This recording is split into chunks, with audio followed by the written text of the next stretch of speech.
Olá pessoal, aqui quem fala é Michele Camargo. Estamos começando mais uma aula da nossa série Termodinâmica Fácil e Descomplicada, desmistificando a termodinâmica. Essa é a aula 7, Tabelas de Vapor. Uma breve apresentação, sou Michele Camargo, engenheiro mecânico, formado pela Universidade Federal de Itajubá. Tenho atuado desde então, 11 anos na área de vendas técnicas, ultimamente na área de vedações industriais. Mais detalhes pode acessar lá no LinkedIn. Contato com a gente, engenhariacompanhia2016@gmail.com. E aqui no YouTube você pode colocar os seus comentários aqui embaixo, gostei, não gostei. E lá no Facebook a gente tem uma página, a gente divulga todos os vídeos que a gente elabora e outros também que a gente dispõe. Aí lá no grupo onde o objetivo é a gente estar interagindo, trazendo informações aí, todo mundo trazer informações que detém, das suas experiências, e são todos muito bem-vindos.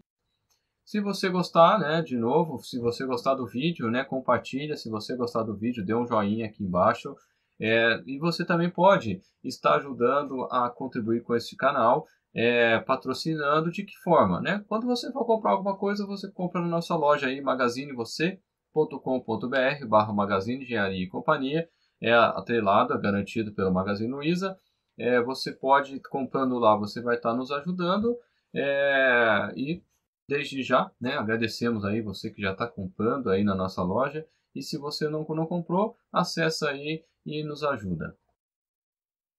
Bom, vamos então ao assunto da aula, Tabela da aula 7, tabelas de vapor. A gente vai estar falando especificamente, de propriedades dependentes e independentes, tabelas de vapor e líquido saturado, o que é essa tabela, e as tabelas de vapor superaquecido. Esse assunto ele é muito importante pelo seguinte: qualquer ramo da termodinâmica, que você for trabalhar, seja em refrigeração, seja na parte de máquinas a vapor, nas parte de máquinas, nas turbinas a gás, motor diesel, motor Otto, que é os gasolina, e álcool e por aí vai, a gente vai encontrar tabelas desse tipo, e através do uso das tabelas você consegue resolver os problemas da termodinâmica. Então, se você entender como utilizar a tabela aqui, você pode aplicar em qualquer área da termodinâmica que você, de repente, possa estar atuando. Bom, propriedades dependentes e dependentes. O que a gente vai? A gente vai repetir aqui o diagrama de Mollier que nós falamos na última aula. Nesse caso aqui, eu tirei o que é constante, porque nesse caso não importa, não é o foco aqui. Mas o que tem que ficar em mente que aqui, essa linha amarela para baixo é a área de vapor mais líquido. Então eu tenho a mistura. Acima desse valor, dessa linha amarela, eu tenho só vapor superaquecido. Então se eu pegar um ponto M da mistura, o que eu tenho nesse ponto? Eu vou ter várias linhas de propriedades constantes e que passam pelo ponto M. Da mesma forma que eu tenho também lá no ponto N, já na região de vapor superaquecido, eu vou ter várias linhas de propriedades constantes que vão passar por este ponto. A princípio, qualquer dois pares de linhas que eu pegar, eu consigo determinar qual é o estado está a minha substância, exceto pelo fato da pressão e da temperatura, a temperatura não mudar durante a fase de vaporização. Então, o que a gente tem aqui? Se a gente for pensar nisso, eu não consigo, na fase de vapor mais líquido, determinar qual é a propriedade, qual é o estado que a substância está, em que condição que ela está, de propriedade, com base só nessas duas propriedades, temperatura e pressão. Eu posso pegar qualquer par de propriedade, menos pressão e temperatura, porque a temperatura não muda durante a fase de vaporização. E por conta disso, eu considero a temperatura e a pressão, elas são consideradas propriedades dependentes. Então, todas as propriedades que são dependentes, eu não posso utilizar como propriedades de estado. Então, aqui, no caso, o que tem que ficar em mente é isso, que eu não posso pegar a pressão e a temperatura simultaneamente para tentar determinar qual é o estado da minha substância. Quando eu falo qual é o estado, a gente tem as três fases, os três estados da matéria, que foram do começo do curso de termodinâmica. A gente tem o sólido, o líquido e o gasoso. Quando a gente fala qual é o estado, através das propriedades, a gente consegue determinar em que fase ou que estado está a minha substância. Então, por exemplo, se eu falar pressão atmosférica, temperatura menos 3 graus. O que eu tenho? Gelo. Se eu pegar água na pressão atmosférica com temperatura 20 graus, eu tenho líquido. Se eu pegar nessa mesma pressão atmosférica, temperatura de 120 graus, eu tenho vapor de água. Então é isso que a gente quer dizer quando a gente fala de estado, para que a gente saiba em que situação o meu fluido está. E por que isso é importante? Lá na transferência de calor, o coeficiente de troca térmica que eu tenho de uma substância quando ela está líquida é muito maior do que quando ela é gasosa. Por isso que os sistemas refrigerados a água são muito mais eficientes que os sistemas refrigerados a ar. Então, os carros antigamente que eram refrigerados a ar, eles tinham muito mais problema de aquecimento e fundir motor, principalmente em congestionamento, do que os carros refrigerados a água. Hoje, a grande maioria são refrigerados a água. A moto, por exemplo, de modo geral, são refrigeradas a ar, porque pela velocidade da moto eu consigo refrigerar o motor, não tem necessidade de ter um sistema auxiliar com água para poder resfriar o motor. Já no caso lá do ponto N, que é na fase de vapor superaquecido, a pressão e a temperatura, aí elas são linhas independentes e elas se cruzam. Então, nesse caso, eu posso pegar elas como... eu posso pegar a pressão e a temperatura como propriedade de estado. Eu não tenho esse problema. Onde tem que ficar a minha preocupação é só quando eu tenho mistura. Aí eu tenho que pegar outra propriedade além da pressão e temperatura. Bom, falando um pouquinho então da tabela de vapor e líquido saturado. Lá nas aulas anteriores a gente desenvolveu, a gente comentou, né, fez um desenvolvimento, que aí se você pegar um sistema a pressão constante, e eu vou, né, pegando até que eu chego no ponto C, que seria a pressão e temperatura crítica, né? E aí eu consigo montar esse gráfico na forma de sino. Esse gráfico vai acompanhar a gente, enquanto se a gente for falar de termodinâmica, a gente vai estar falando de um gráfico semelhante a esse, né, onde eu vou estar com situações onde o fluido está líquido, situações onde que o fluido está gasoso. De um modo geral, quando está sólido, a gente não fala muito aqui não. Na verdade mesmo, ela é meio tridimensional, né? Mas a gente não vai entrar nesse detalhe aqui. O que eu tenho? Vamos imaginar uma transformação pressão constante, que seria essa linha que eu tenho aqui, P, que passa do ponto 2, depois 3, depois 4 e vai até P. O que eu tenho aqui? No ponto 2, eu tenho a entropia do líquido saturado, né? Lembrando que quando eu falo saturado, então líquido saturado quer dizer o quê? Que eu estou na iminência, se eu fornecer um pouquinho mais de energia, eu passo a ter a formação de vapor dentro da minha mistura. No caso também, eu vou ter o ponto 4, onde eu tenho a entropia do vapor saturado, que é o ponto onde, se eu deixar, eu só tenho vapor.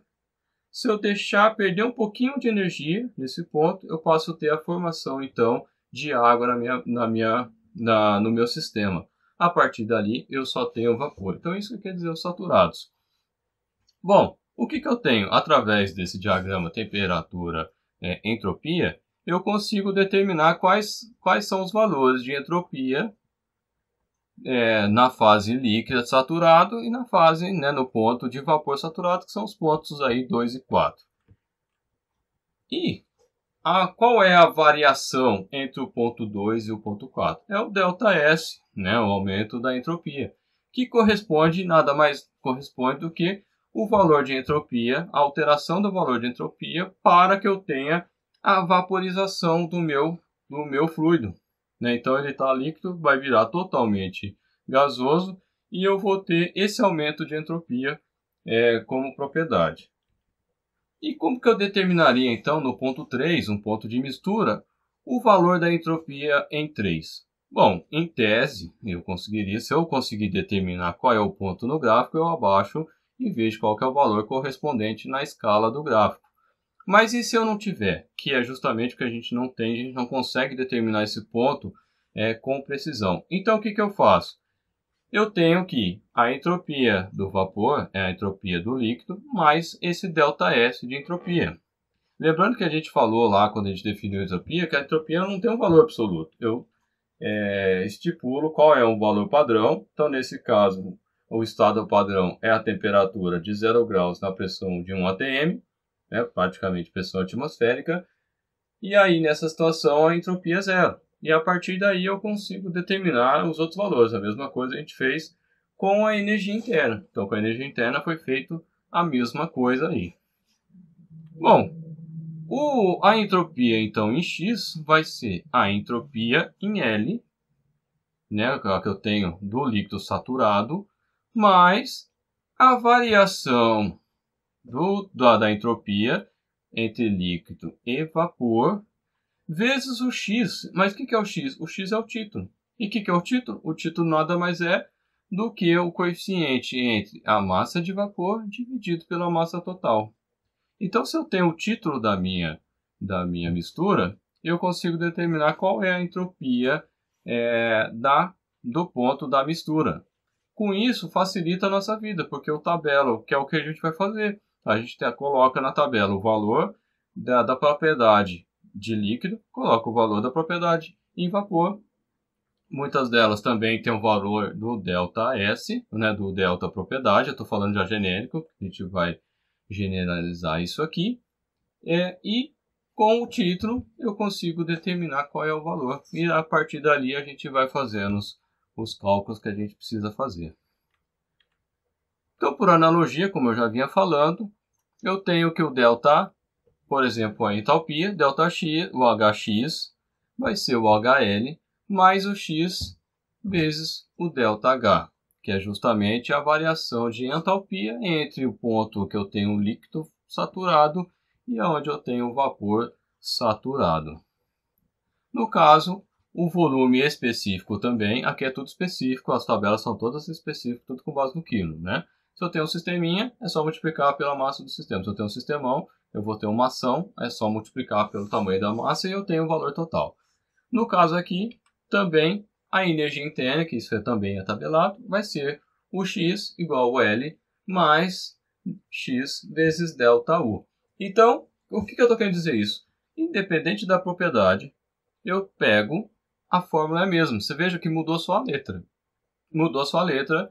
Então, se a entalpia, que eu uso a letra H, então com a entalpia eu usei, onde era o S eu pus H. Só isso. Então, a propriedade é isso. O que tem que ficar em mente é que a propriedade, o valor da entalpia ou da propriedade na mistura vai ser o que eu tenho como líquido, mais a variação entre líquido e vapor, vezes o título, que nada mais é que a porcentagem que eu tenho de vapor ali na minha mistura. Então, dessa forma, a gente consegue montar uma tabela. Aqui eu peguei uma tabela real e veja que aí, né, a tabela do livro, ela é um pouquinho mais simples. Eu peguei já uma tabela mais específica, porque é o que a gente vai estar trabalhando, né? Então, eu tenho a entrada por temperatura. Então, eu começo, pego a temperatura. Em que temperatura eu vou pegar como exemplo? Sei lá, 25 graus. Então, para 25 graus, a pressão de saturação é 3,169 kPa. O volume específico, aí vai ser 0,00103 metro cúbico por quilo. Seria o inverso, né, da massa específica lá, da mecânica dos fluidos. E no vapor saturado, 43,36. Já a energia interna vai ser, nesse caso, pegando a entalpia do líquido saturado, 104,89.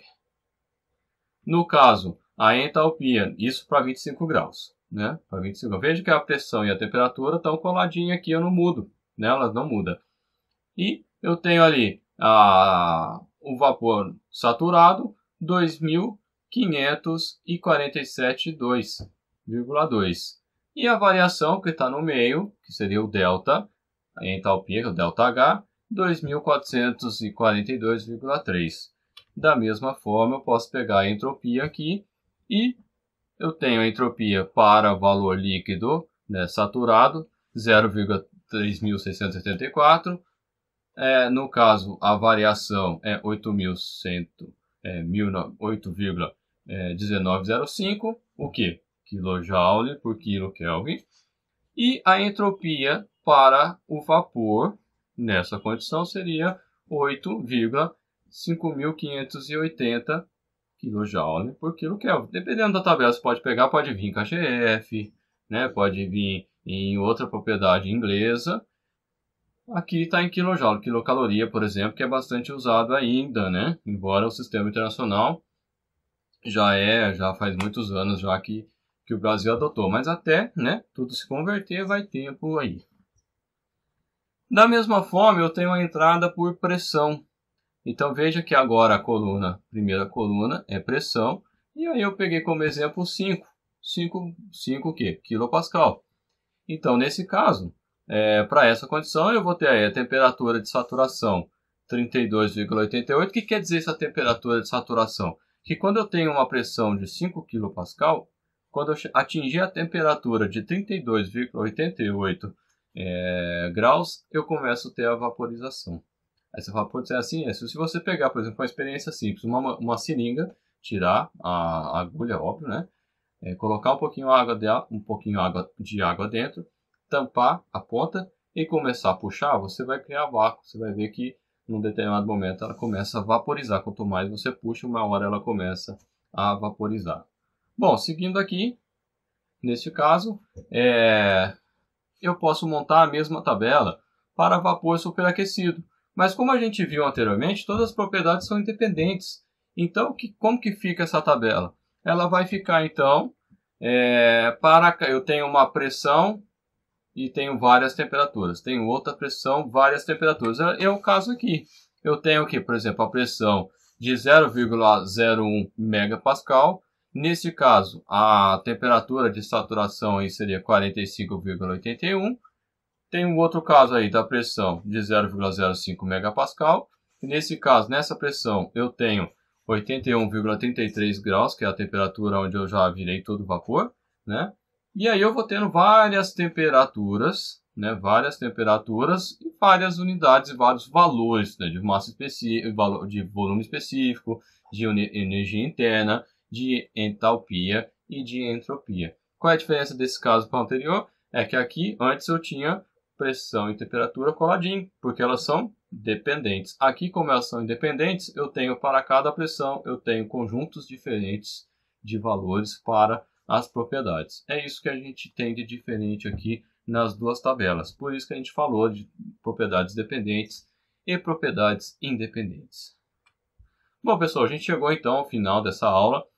Nós utilizamos aí o livro de termodinâmica do Gilberto Ieno e do Luiz Negro. Na próxima aula a gente vai estar fazendo exercício para aplicar o que a gente acabou de falar aqui. Se você gostar do vídeo de novo, né, compartilha, dá um joinha. Obrigado a todos que estão comprando a nossa loja. Se você não conhece, entra lá, magazinevocê.com.br/Magazine Engenharia e Companhia. Beleza, pessoal? Obrigado e até a próxima.